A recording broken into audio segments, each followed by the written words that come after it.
Well, welcome back, folks. This is our fourth shout out. This is our sixth week of social distancing, our fifth week of schoolwork. Let's catch up on what happened over the last week. Every day is a new adventure here in Ohio, and last week you guys gave me all kinds of Easter stories that happened with you and your families, and the majority of you were social distancing and delivering some Easter meals to some elderly and some of your grandparents. Some of you were able to still hunt some Easter eggs and do some of that fun stuff with your family there at home. So that was good that you got to at least hang out with your family. And I did hear some of you parents out there, some of your kids really did just enjoy sitting and talking with you, which we would have normally not been able to do because we'd have just gone. You got to go. Back in about the last 6 weeks, we've been able to sit down and have some conversations together. I also want to thank some of you guys for the positive comments from some of the stories. They brought back memories in my life and my experiences of Easter growing up. If this thing hangs out till Thanksgiving, you're going to be able to hear about the story of the time my cousin and I went rabbit hunting, and we came back with an emu and put it in the goat and sheep pen.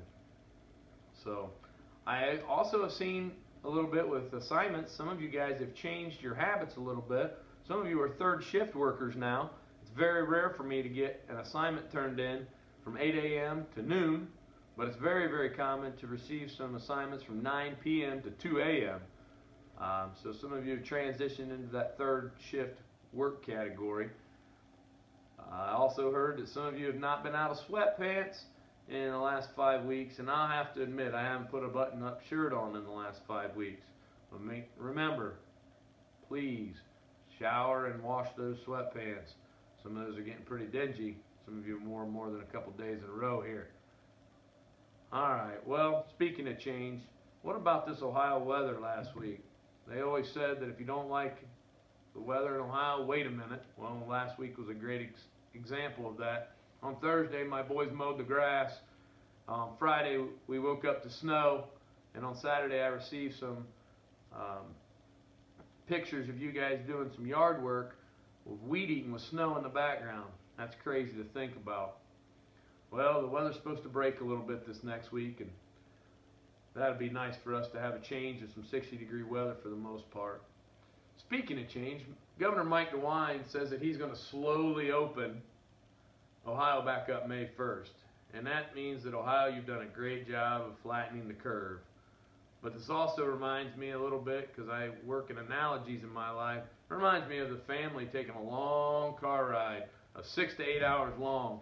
And about 5 hours into it, the kids are getting just a little restless back there, and the parents are saying, you know what, kids, I'll tell you what, you guys hang out and be good for a couple more hours, and we'll get you ice cream.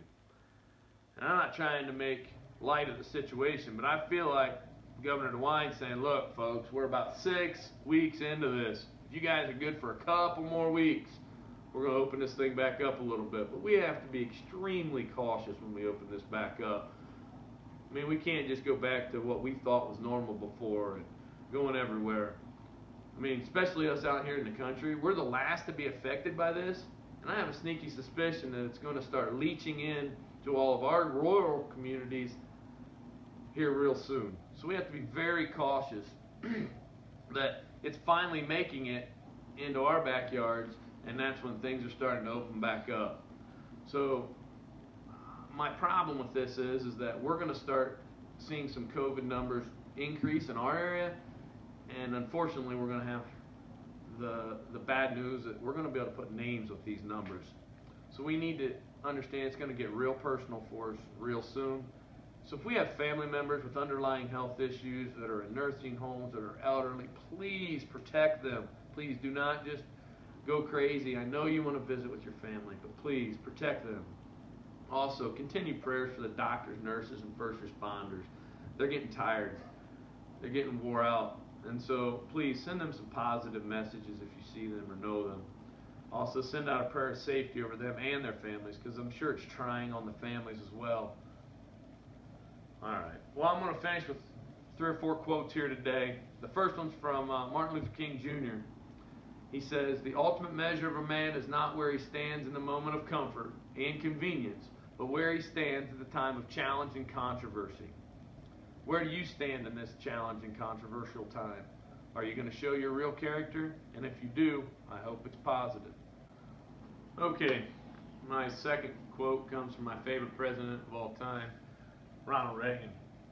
He said that there are no great limits to growth because there are no limits of human intelligence, imagination, and wonder. I agree. There's so many great and intelligent people working on the cure for this, and I know that they will find a cure. They just need time. My third quote comes from Anne Frank.